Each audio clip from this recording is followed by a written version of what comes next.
Good morning. Welcome to the Umpqua Unitarian Universalist Congregation on this beautiful Sunday.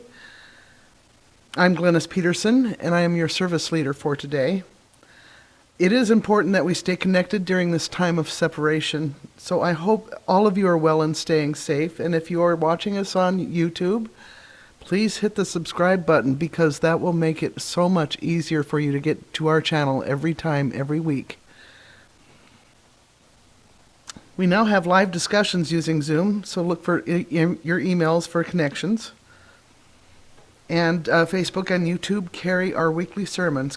Contact information can be found on our Facebook page. Today, Donna Smith is speaking to us on the resilience in today's world.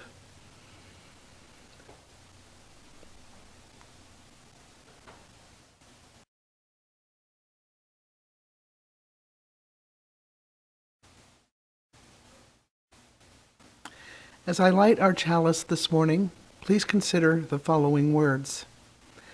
In these hard times, let us look first to the response of love. In the midst of challenge, may our chalice flame bear witness to the inherent worth and dignity of every human being. In the midst of uncertainty, may our chalice be a beacon of encouragement that our values may guide our choices. Let us look first to the response of love.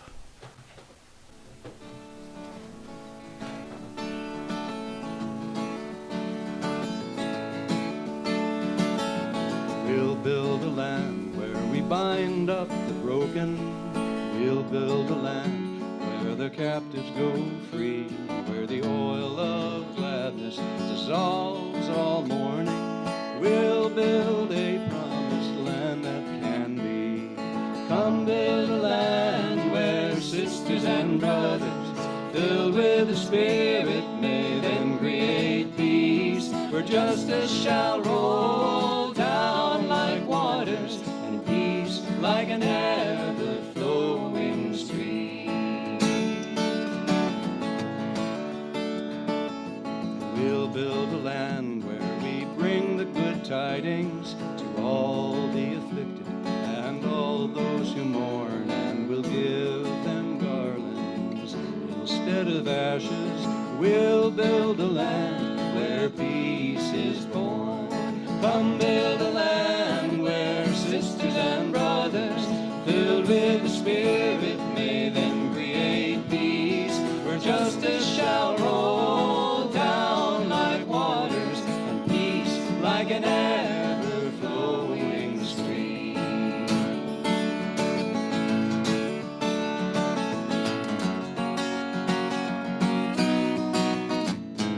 We'll build a land where the forests are fertile, where the water and wind run clean and clear, and community matters more than possessions. Come share this land, let's build it right here. Come build a land where sisters and brothers, filled with the Spirit, may then create peace, where justice shall roll down like waters, and peace like an ever-flowing stream. One more time. Oh, come build a land where sisters and brothers, filled with the Spirit, may then create peace, where justice shall roll down like waters, and peace like an ever-flowing stream. And peace like an ever-flowing stream.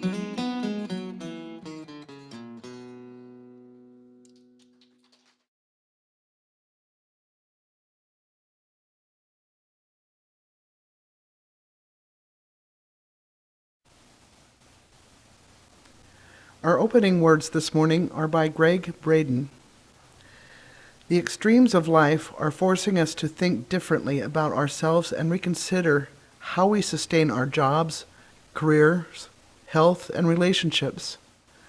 In order to make sense of the seemingly senseless hardships affecting every facet of society, We're being pushed to look beyond the wisdom handed down to us by our parents and theirs. This is where the message at the core of our most cherished spiritual traditions, our unity with the world and nature's cycles, is now taking on new meaning and new relevance in our everyday lives.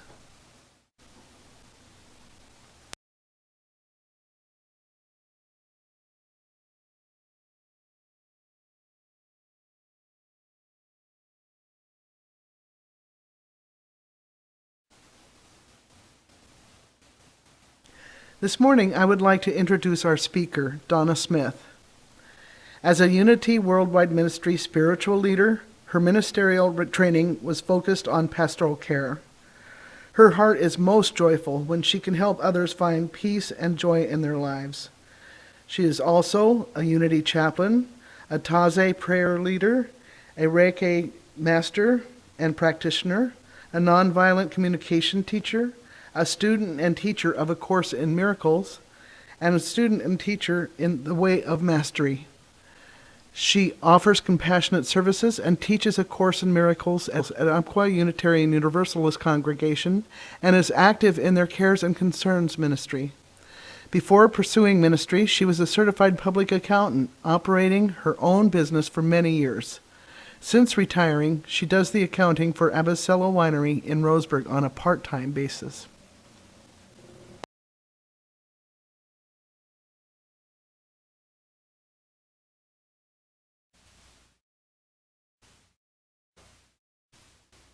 Good morning, everyone. I know you're not with me here today, but I see you in my mind's eye, and I see you as beautiful as you are. So I'll keep that for me today. So I want to talk to you today about being resilient in life's extremes. We are definitely experiencing life extremes around the world. These extremes include the COVID virus, political polarization, globalization that can be good in some ways, but it is using up our resources so fast that we are running out. The world is experiencing extreme debt and failing economies, which directly translate into higher costs at the gas pump and in the retail stores, slowdown of industry, loss of jobs, and job security. In the global economy, the debt is higher than the income, which directly affects bank loan availability and interest rates on investments, which are hovering right now close to 0%. The climate change has brought record-setting droughts that have translated directly into scarcity of seasonal crops and higher food prices. Our food supplies are being compromised with unhealthy practices and chemicals. Racism and prejudice are playing out in violence. Among the many uncertainties all these extremes bring, there's one thing that we can be sure of. Our lives are changing in ways that we're not used to, not prepared for, and at a speed that we've never known before. I'm an optimist, and I believe that we can meet these challenges. However, our ability to successfully meet the challenges that are converging in our lives begins by our acknowledging what may be the most obvious yet difficult question that we could ask ourselves. How can we deal with the issues unless we're willing to acknowledge the issues? These issues are here. We cannot go back to what we call normal, because our normal was killing us. We are not paying attention. It was easier to ignore them or pretend that they didn't exist and to continue to consume, pollute, and think only in terms of ourselves. We created all of this, and it is up to us to make changes in the direction we are now headed or suffer the consequences. Eckhart Tolle says if we don't raise our consciousness, we may not survive beyond the next 100 years. In 2005, Scientific American published a special edition, Crosswords for Planet Earth, the purpose of which was to identify the global crises that, if unchecked, holds the potential to end human life and civilization as we know it. Their conclusion was unanimous. We simply cannot continue living as we have in the past if we expect to survive even another 100 years. The universe is giving us some big 2x4s right now, especially with the coronavirus. It has stopped us in our tracks and caused the loss of many lives. It is affecting every part of our globe, even every citizen and every life form. We cannot ignore it and the other issues before us anymore.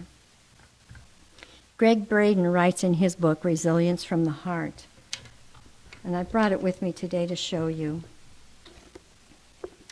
A wonderful book.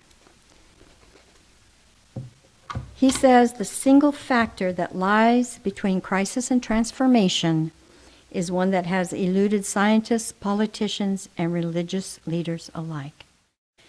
It's a crisis in thinking. We must change our thinking from competition to cooperation, from them and us to we. There is no separation. We are all connected and part of the same energy field that is life.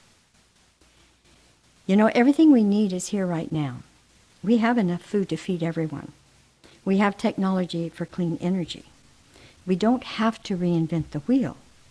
We need to change our thinking about what we do have and how are we going to apply these things to improve our lives. We must realize that the world is changing fast, and the thinking of the past just doesn't work anymore. When I started my CPA for many years ago, I ordered the newest and the fastest networks system on the market, 4 stations. I ordered it, and before it could be installed within a 2-week period, there were newer and faster operating systems in the market. That's how fast things move. As Anais Nin wrote, and the day came when the risk to remain tight in a bud was more painful than the risk to blossom. I have shared with you before that to move from paradigm into a new paradigm, there will be chaos or crisis in between the paradigms. One is dying and fighting to stay alive, and the new one is coming whether we like it or not. So, chaos is not necessarily bad. It is our catalyst to look at our issues and change our thinking to accommodate changes that is for the better of all. It is like the impetus to blossom. We are resilient species. We are good at taking a situation and moving beyond it, making the most of it. However, if you look at our past, it seems that our resilience comes out after the crisis. Rebuilding after the world wars, after tornadoes, floods, droughts, and wildfires, recovering from illnesses by focusing on healthy solutions, recovering from divorces and loss of loved ones, including our pets. Some don't do well in the recovery process, but as a species, as a whole, we develop our resilience after crisis to rebuild and keep going. What if we build up our resilience and lived each day in a resilient frame of mind before a crisis, so that when challenge come, our resilience softens the impact? So first we need to understand what resilience means. This is Greg Braden's definition of resilience, which I really like. He says, resilience is as much a state of mind as it is a way of life. It's about being willing to honestly embrace the immediate realities that we face in our everyday lives and to act responsibly to meet the conditions of those realities. So let's break that down. The first part is it is a state of mind. I wonder how many people ask themselves, am I resilient? Do you even think about it?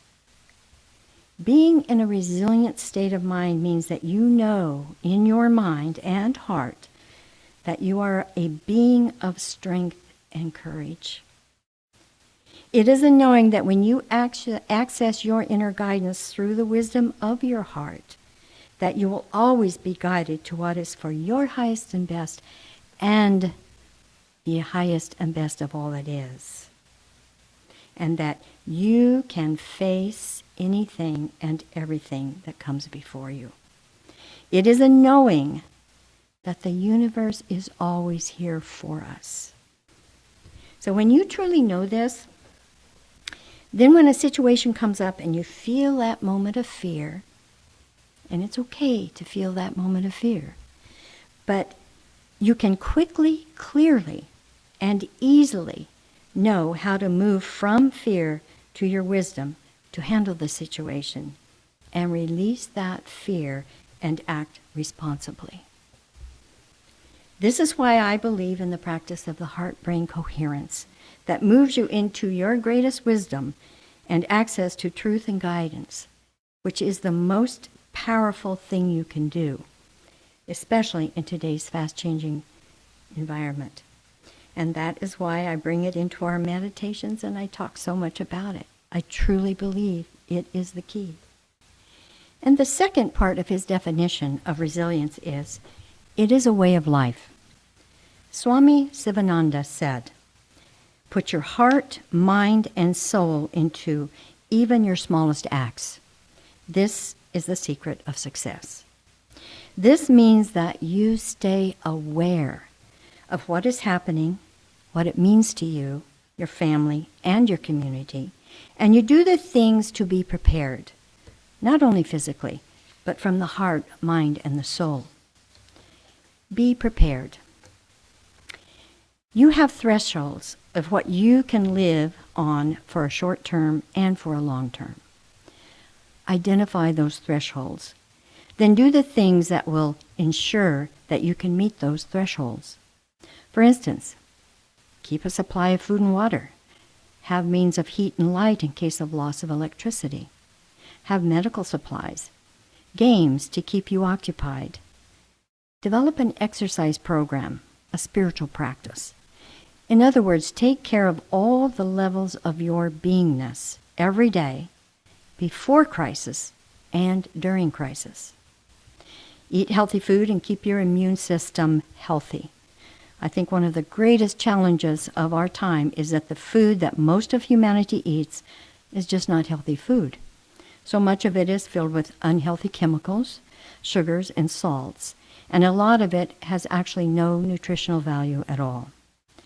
If we have healthy immune systems, our bodies can destroy alien invasion easily, as it is built to do. With a healthy immune system, our bodies are resilient and prepared before a foreign virus or disease has a chance to take hold in our bodies. Be flexible. Because as the factors that contribute to our time of extremes continue to unfold, a shift in the way we build our cities and live our lives will, by necessity, be a part of that shift. When we take these factors into consideration, as Greg Braden says, the conclusion is clear. Adapting our lives to meet the uncertainties of a world of extremes is like packing what you need as we begin a journey to a place we've never been. Flexibility means the ability to change, evolve, and adapt in the face of disaster. Another part of this is rapid rebound, which means our ability to resume function if something has been disrupted, and to do so in a way that serves us. This applies to human emotions and psychology, as well as physical systems, such as power, water, and food. The Iran hostage crisis lasted a total of 444 days. When asked what sustained them, they cited their spirituality and love for their families. It gave them hope. Some cited their faith in God and the power of prayer. One person developed a daily routine of physical exercise, prayer, sleep, meals, and mental games that helped him rebound from the shock of being taken captive. Terry Anderson was in captivity in the Middle East for 2,454 days, just under 7 years. He attributed his strength and good health to his optimism and a sense of hope. He was optimistic that his captors would spare his life, and the hope of the freedom that awaited him when the situation resolved was the key to the discipline of taking his captivity hour by hour, an exercise that he called mentally doing time. And the last part of Greg's definition of resilience.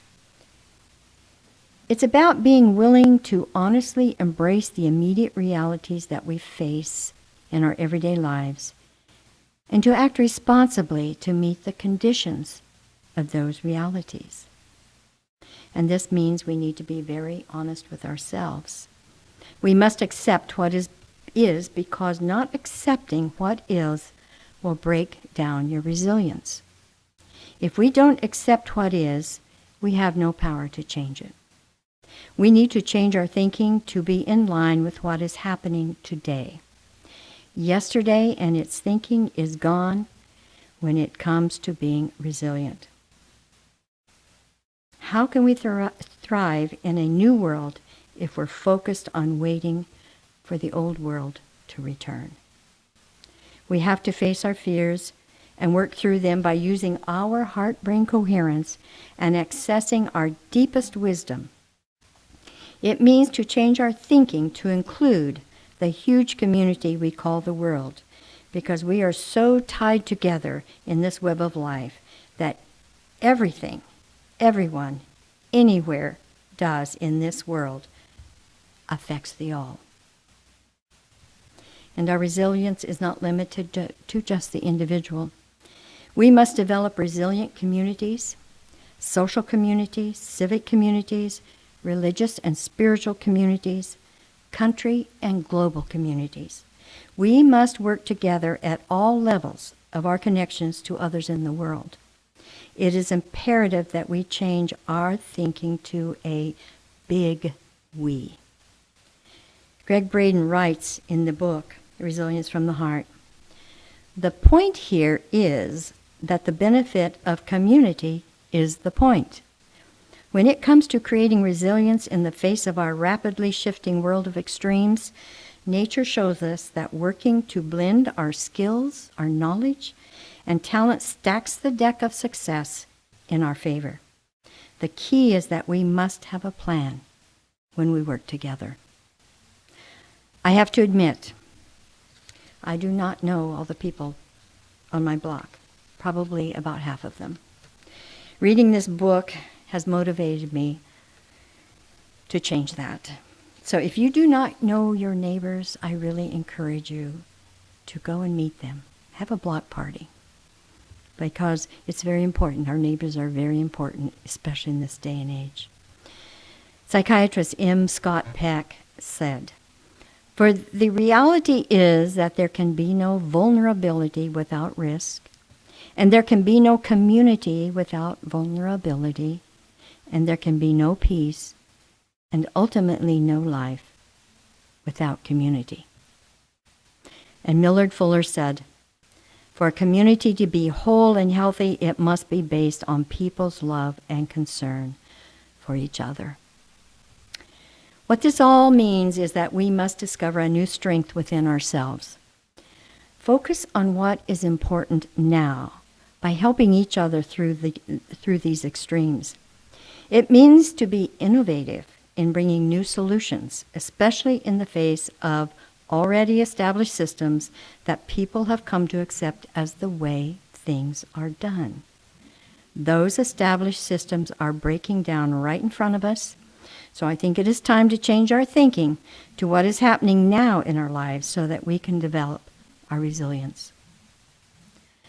The world is a reflection of our consciousness. Change our collective consciousness and the world will change right before your eyes. How do we change the collective consciousness? Through all of what is happening, it is so important to remember that everything starts with you first. As Gandhi said, be the change you wish to see in the world. The more people who do this, the closer we get to the turning point, where the new consciousness changes the world. Nothing else can change the world except a change of collective consciousness. And this is why we must work together in community. It is because these extreme conditions are converging in our lifetime that the choice to create a resilient community is also the turning point from simply surviving change to thriving through the change. So transformation begins with us. The avenue of resilience lives in the heart. I think we can all kind of know that our brains haven't done us much service. We must embrace the possibilities that the turning points offer us. The choice we make at the turning point determines what it means in our lives. May that choice be from the wisdom of our hearts. I hope that you will make building your resilience a priority, as it will mean more strength and courage and less pain and suffering when we face these extreme changes. Make a template for creating your personal turning point of resilience. This template I have adapted from Greg Braden's more extensive template in his book, but it includes being honest with yourself about everything. Acknowledge what is happening right now, because it is happening. Know yourself and identify your core values and your thresholds. Develop personal and heart-based resilience. Embrace money as a powerful tool while keeping its role in your life in perspective, and acknowledge that the meaning of money is changing. Politically support people and ideas that align with your values and beliefs, and be very active in your communities. I encourage you to read Greg Braden's book, Resilience from the Heart: The Power to Thrive in Life's Extremes. I have shared with you today many of his ideas on how we can develop and maintain our resilience no matter what is happening. I ask you to remember that you are a powerful, magnificent being who creates your life every moment by the choices you make. I encourage you to take this truth into your heart and blossom into your most beautiful self in these times of extremes. So in closing, I want to quote Greg Braden again. Each of the items in your template represents an important element in your life. Each one is like a rubber band of possibilities that can only stretch so far. In our time of extremes, each aspect of our lives is being stretched to its limit. The question is, will you choose the turning points that ease the tension in your rubber bands of possibilities? Will you embrace the greatest transformation of power, wealth, and resources in the history of the world? The shift is all about you. It's your journey. The new world has arrived. Welcome home. So I now would like to invite you to go into meditation with me. Wherever you are, take a few very deep breaths and relax your body so you feel a sense of peace flowing from the top of your head to every part of your body. I invite you to close your eyes. I invite you to let go of your thoughts for a few moments and just turn your attention to your heart.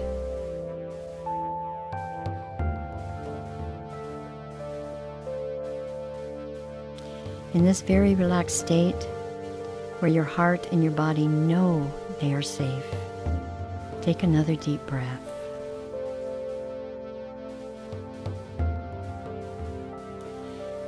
Now think of anyone or anything or any situation that brings a smile to your face, a feeling of joy, compassion, appreciation, and gratitude. You will know you're in heart-brain coherence when you feel everything is beautiful and you want to stay here forever.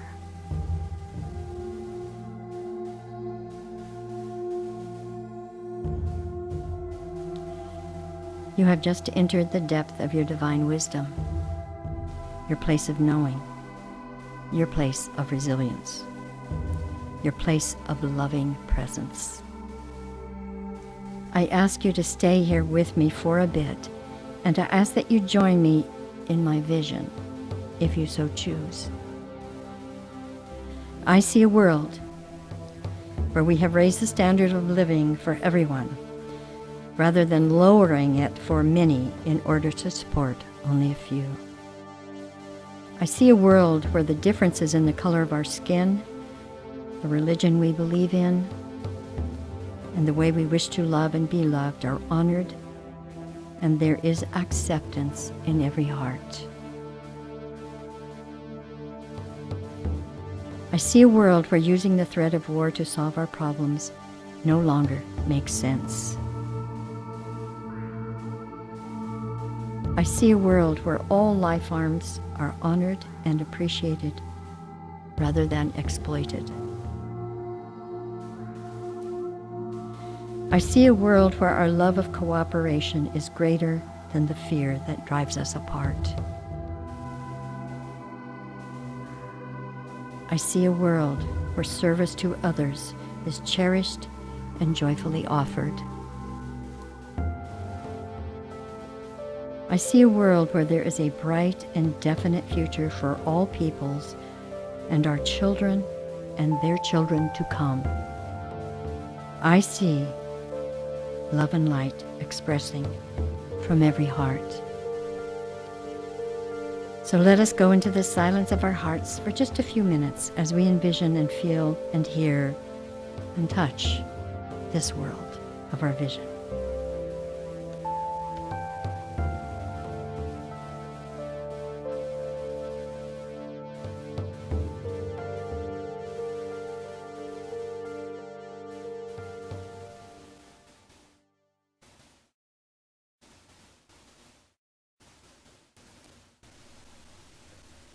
As you bring your attention back into the room where you are, I ask that you keep in your heart all that you wish to see for yourself, your family, your communities, and our world. Your visions, intentions, and attention are very powerful in bringing about these changes and making a safe, healthy world home for all of us. So I thank you for joining us. And I understand on Sunday we're going to have a Zoom where we have congregational responses, and I'm very much looking forward to that. I haven't done that before. I do Zoom, so I'm sure it's going to work out just fine, and I really, really look forward to seeing you at that Zoom meeting. So stay well and stay happy, and I love you all. Thank you.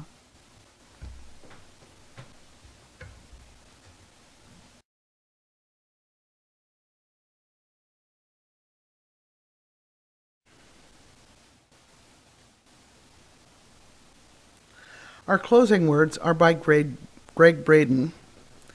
Because our time of extremes is so very different from times past, it makes perfect sense to expect that our lives must change and our thinking must change as well.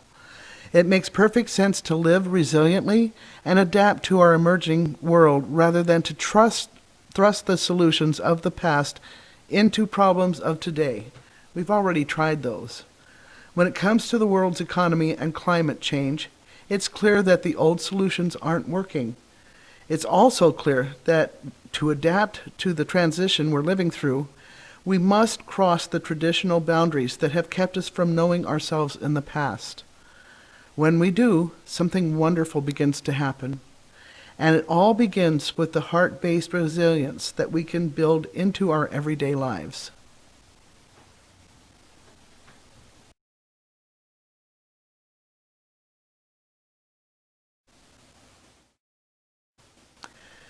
As I extinguish our chalice this morning, please consider the following words by Krista Tavis. It is our work, shared with each other in covenant, that creates and sustains this beloved community. We extinguish this chalice, but its light lives on in the directions we have chosen today. The light of this faith lives on in us together, in our hearts, minds, bodies, and spirits. Amen and blessed be. Join us on Zoom for our lively discussion. You should receive an invitation and link through your email.